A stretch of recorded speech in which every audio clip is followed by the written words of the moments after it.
Hello students, आज हम पढ़ रहे हैं हिंदी व्याकरण का क्लास 3 का लेसन नंबर 11 जिसका नाम है क्रिया मीन्स वर्ब।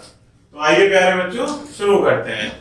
क्रिया क्रिया का क्या अर्थ होता है पहले वो देखते हैं कि क्रिया का शाब्दिक अर्थ है काम। क्रिया का क्या मीनिंग होता है? काम। व्याकरण की दृष्टि से क्रिया का अर्थ कार्य प्रकट करने वाले शब्द से लिया जाता है, अर्थात व्याकरण की दृष्टि में भी क्रिया का अर्थ कार्य प्रकट करने वाले शब्द से लिया जाता है। अतः वाक्य में प्रयुक्त ऐसे शब्द जो काम का होना या करना प्रकट करते हैं वे शब्द क्रिया कहलाते हैं। वे शब्द जिनसे काम का होना या करना प्रकट करते हैं उन्हें क्या कहते हैं? क्रिया कहते हैं। इसकी परिभाषा समझते हैं कि जिन शब्दों से किसी कार्य के करने या होने का पता चलता है, कार्य के करने या होने का बोध होता है, उन्हें क्रिया कहते हैं। जैसे उदाहरण के माध्यम से समझते हैं प्यारे बच्चों कि अनुपम पुस्तक पढ़ रहा है, अमित फल खाता है। तो पहले वाक्य में पढ़ रहा है और दूसरे वाक्य में फल खाता है। शब्दों से कार्य के होने का बोध होता है, अतः ये सभी शब्द क्रिया हैं। क्या खाता है? फल खाता है। क्या कर रहा है? पढ़ रहा है। तो ये सभी शब्द क्या हैं? इनसे कार्य के होने का पता चलता है, तो इन्हें हम क्या कहेंगे प्यारे बच्चों? क्रिया। क्रिया का मूल रूप। क्रिया का मूल रूप धातु कहलाता है। क्रिया का मूल रूप क्या कहलाता है? धातु। क्रियाओं की उत्पत्ति धातु से ही मानी गई है, अर्थात क्रिया की जो उत्पत्ति हुई है वो कहां से हुई है? धातु से। धातु के उदाहरण हैं जैसे जा, खा, लिख, पढ़, हंस, देख, पूछ, बैठ, उठ तथा धो आदि। तो ये क्या है? हमारे क्रिया के मूल रूप। जैसे जाना, तो जाना का मूल रूप क्या होगा प्यारे बच्चों? जा। ऐसे ही लिखना, लिखना का मूल रूप लिख। ये क्या कहलाते हैं प्यारे बच्चों? क्रिया के मूल रूप धातु कहलाते हैं। तो ये सब क्या है हमारे? जा, खा, लिख, पढ़, हंस, धातु, जो कि क्रिया के मूल रूप भी हैं। इन्हीं से ही हमारी क्रियाएं बनती हैं। तो क्रिया का सामान्य रूप। धातु में ना जोड़ देने से क्रिया का सामान्य रूप बन जाता है, अर्थात किसी भी धातु में अर्थात क्रिया के मूल रूप में ना जोड़ देने से क्रिया का सामान्य रूप बन जाता है। जैसे जा में यदि हम ना जोड़ते हैं तो क्या बनेगा? जाना। खा में जोड़ते हैं तो क्या बनेगा? खाना। इसी प्रकार से लिख में लिखना। तो ये यहाँ लिखे हुए हैं जाना, खाना, लिखना, होना, बैठना, हंसना, बोलना, उठना तथा धोना आदि। तो ये क्या है प्यारे बच्चों? क्रिया के सामान्य रूप। क्रिया का कर्म। क्रिया के प्रकार को भलीभांति जानने के लिए कर्म का ज्ञान होना आवश्यक है, अर्थात क्रिया के प्रकार को जानने के लिए हमें पहले कर्म का ज्ञान होना आवश्यक है। सामान्यतः वाक्यों में जिस संज्ञा का सर्वनाम शब्द पर क्रिया का प्रभाव पड़ता है वह शब्द उस क्रिया का कर्म कहलाता है। जैसे उदाहरण के माध्यम से समझते हैं कि अशोक एक अनार खाता है, आकाश ने रीना को पढ़ाया। यहाँ पे कर्ता क्या है प्यारे बच्चों? अशोक। और यहाँ आकाश, अर्थात सर्वनाम एक अनार खाता है। तो खाता क्या है? क्रिया।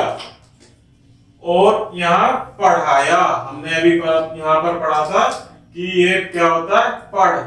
तो पढ़ना का पढ़ का जो सामान्य रूप बनेगा क्रिया का वो पढ़ना या पढ़ाया। तो ये क्या है प्यारे बच्चों, यहाँ क्रिया।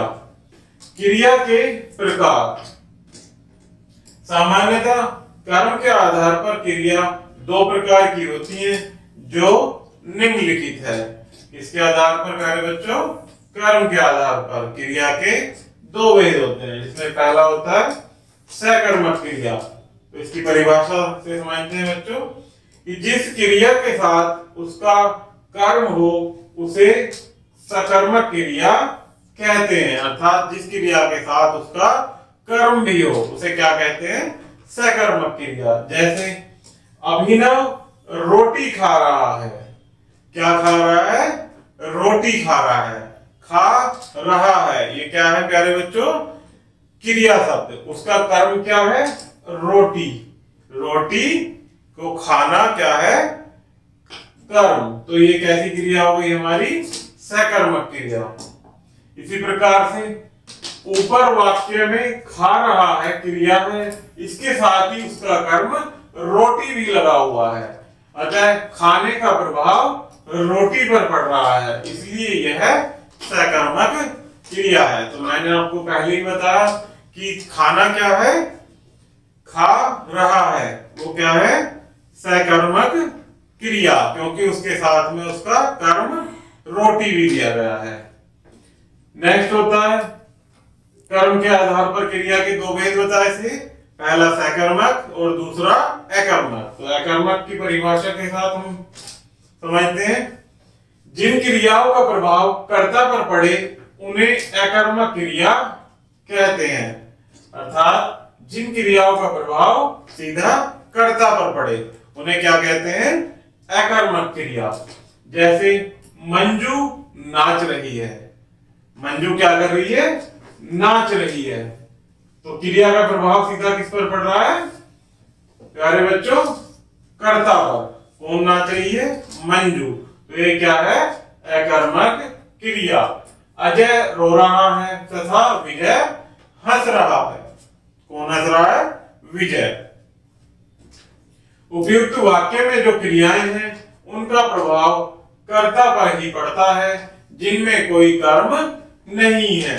अतः ये सभी शब्द अकर्मक क्रियाएं हैं। आप अन्य शब्दों में भी समझ सकते हैं प्यारे बच्चों कि सकर्मक क्रिया में क्रिया के साथ कर्म होता है और अकर्मक क्रिया में क्रिया के साथ उसका कर्म नहीं होता।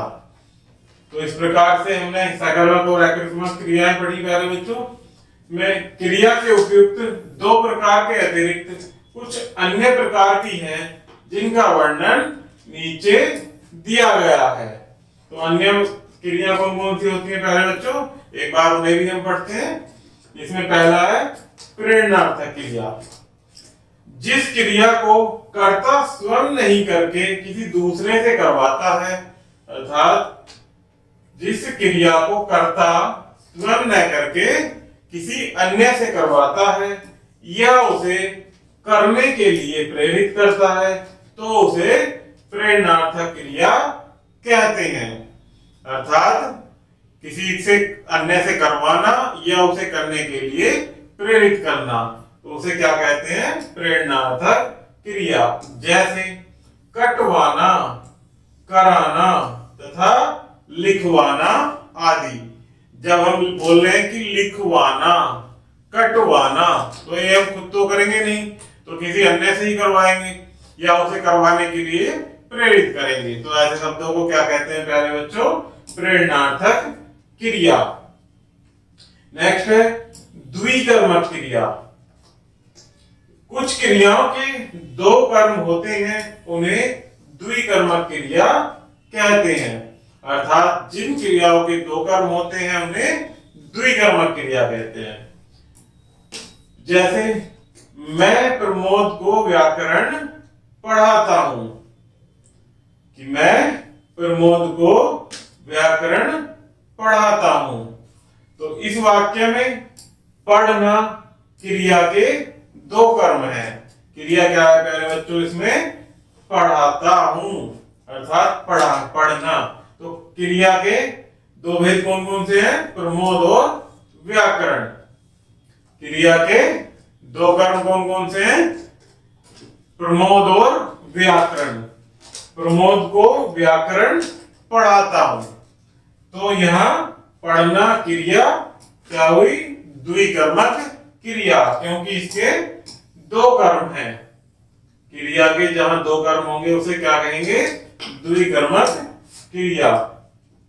नेक्स्ट है संयुक्त क्रिया। जो क्रियाएं दो या दो से अधिक धातु के संयोग से बनती हैं उन्हें संयुक्त क्रिया कहते हैं। कौन सी क्रियाएं? जो क्रियाएं दो या दो से अधिक धातु के प्रयोग से बनती हैं उन्हें क्या कहते हैं? संयुक्त क्रिया। जैसे वह तुरंत चल पड़ा, उसने मुझे हंसा दिया।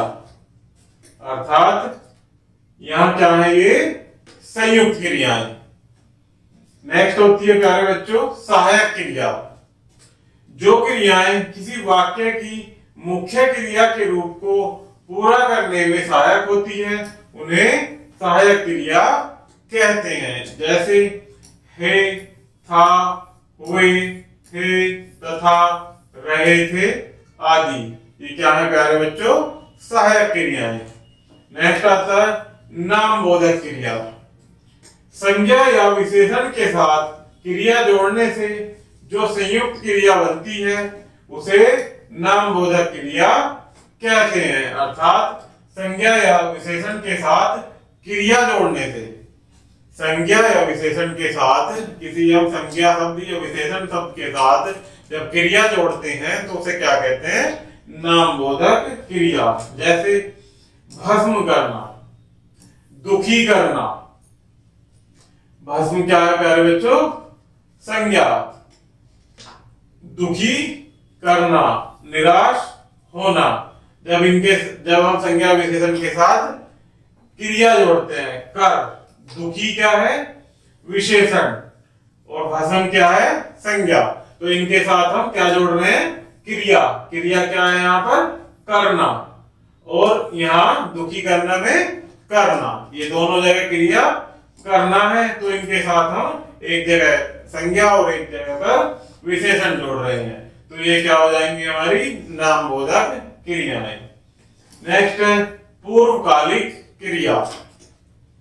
जब कर्ता एक क्रिया को समाप्त करते ही दूसरी क्रिया को प्रारंभ कर देता है तो पहली क्रिया को पूर्वकालिक क्रिया कहते हैं। जैसे उसने नहाकर भोजन किया है। अर्थात नहाने के बाद उसने भोजन किया है।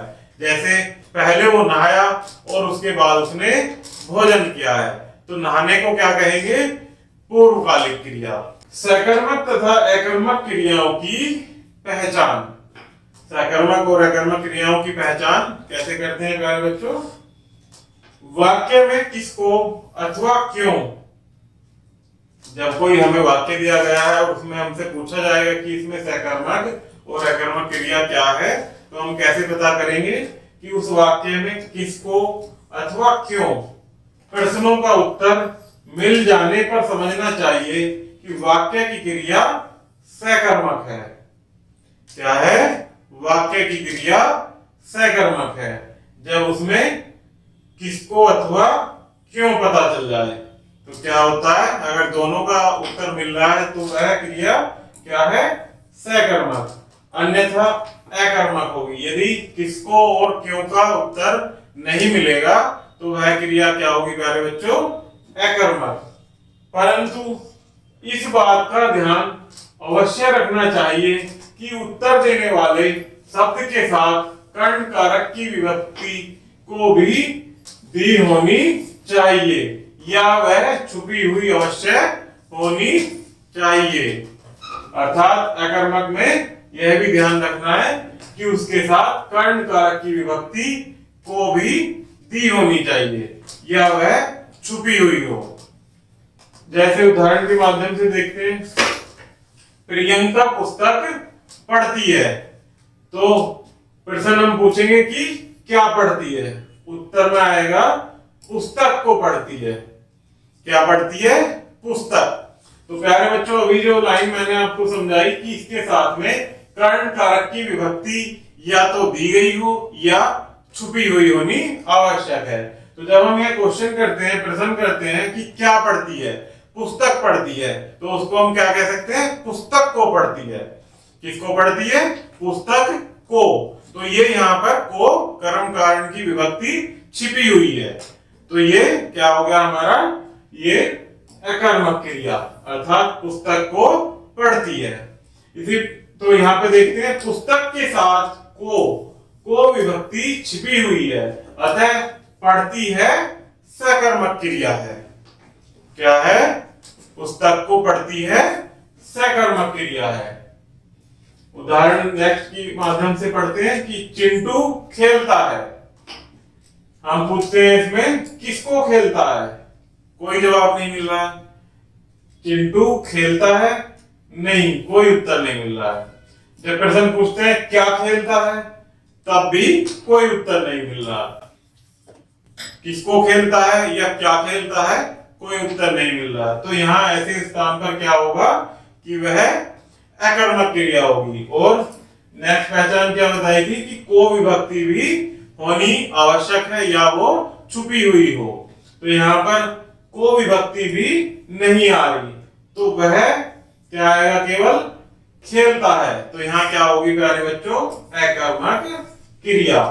तो हमें यहाँ पता चला कि अकर्मक क्रिया और सकर्मक क्रिया का पहचान हम कैसे कर सकते हैं। क्या और किसको का उत्तर मिलने पर सकर्मक क्रिया होगी और क्या और किसको का उत्तर वाक्य में ना मिलने पर अकर्मक क्रिया होगी। अकर्मक क्रिया से सकर्मक क्रिया बनाना, अर्थात जहां क्या और किसको के उत्तर ना मिल रहे हो वहां उनके उत्तर हमें फिर पुनः निर्मित करना, अर्थात अकर्मक क्रिया से सकर्मक क्रिया बनाना।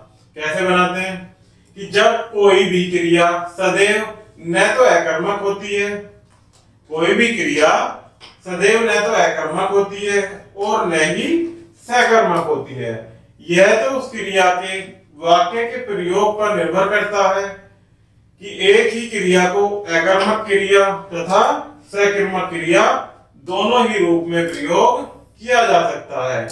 जैसे क्या बताया कि अकर्मक क्रिया को सकर्मक क्रिया के रूप में भी प्रयोग किया जा सकता है। जैसे अकर्मक क्रिया है हमारी कि सिपाही मारता है। क्या है, इसमें सिपाही मारता है, क्या मारता है, क्या और किसको के उत्तर हम लेंगे। इसकी पहचान कैसे करेंगे प्यारे बच्चों की, यह है अकर्मक क्रिया है, सिपाही मारता है, क्या मारता है, कोई उत्तर नहीं मिल रहा। किसको मारता है, इसका भी कोई उत्तर नहीं मिल रहा और ना ही कर्ण कारक की विभक्ति को मिल रही है। तो ये इससे पता चलता है कि ये क्या है, अकर्मक क्रिया। तो इसको हम जब सकर्मक क्रिया बनाएंगे तो इसमें वाक्य में हमें क्या बोलना पड़ेगा कि सिपाही शत्रु को मारता है, सिपाही शत्रु को मारता है। अब यहाँ क्या का प्रयोग और किसको का उत्तर हम देखेंगे तो दोनों के हमें चेक करते हैं कि ये सकर्मक क्रिया है या नहीं। सिपाही शत्रु को मारता है, किसको मारता है, शत्रु को मारता है। और सिपाही क्या मारता है, शत्रु को मारता है। तो यहाँ हमें पता चल रहा है कि शत्रु को मारता है। तो और विभक्ति को भी मिल रही है हमें, या तो वो छिपी हुई हो वाक्य में कर्ण कारक की विभक्ति को छिपी हुई हो या दी गई हो। तो यहाँ दी गई है और हमें क्या और किसको के उत्तर भी मिल रहे हैं। तो ये इससे पता चलता है कि सकर्मक क्रिया है। इसी प्रकार स्त्री नहाती है, क्या है, अकर्मक क्रिया। जब इसको सकर्मक बनाएंगे तो स्त्री नदी में नहाती है, तो ये क्या हो गया, सकर्मक क्रिया। अकर्मक व सकर्मक क्रियाओं से प्रेरणार्थक क्रियाएं बनाना। सकर्मक व अकर्मक से प्रेरणार्थक क्रियाएं कैसे बना सकते हैं पहले बच्चों। अकर्मक तथा सकर्मक दोनों ही प्रकार की क्रियाओं से प्रेरणार्थक क्रियाएं बनाई जाती हैं। सकर्मक तथा अकर्मक क्रियाओं में तो कर्ता स्वयं काम करने वाला होता है, जबकि प्रेरणार्थक क्रियाओं में कर्ता किसी अन्य शब्द को कार्य करने की प्रेरणा देता है या किसी अन्य से करवाता है। तो जैसे अकर्मक क्रिया, सकर्मक क्रिया और प्रेरणार्थक क्रिया यहां दी गई है प्यारे बच्चों, इनसे पढ़कर हम समझते हैं। जैसे अकर्मक क्रिया है फिरना, इसकी सकर्मक हम बनाएंगे फिराना। यहां पर कर्म है क्रिया के साथ फिराना, और जब इसकी हम प्रेरणार्थक क्रिया बनाएंगे, प्रेरणार्थक क्रिया क्या होती है कि किसी अन्य से करवाना या उसको करने के लिए प्रेरित करना, तो क्या होगा फिरवाना। इसी प्रकार से अकर्मक क्रिया गिरना, इसकी सकर्मक बनाएंगे तो गिराना, और जब इसकी प्रेरणार्थक बनाएंगे तो गिरवाना। नेक्स्ट है अकर्मक क्रिया सोना, जब इसकी हम सकर्मक क्रिया बनाएंगे तो सोने का सुलाना, और इसकी प्रेरणार्थक सुलवाना, अर्थात किसी अन्य से करवाना या उसको करवाने के लिए प्रेरित करना। तो प्यारे बच्चों, ये हमारा लेसन यहीं समाप्त होता है। आशा करता हूं कि आपको वीडियो जरूर समझ आई होगी, और वीडियो में किसी प्रकार की कोई समस्या हो तो कृपया कमेंट बॉक्स में कमेंट कीजिएगा। धन्यवाद।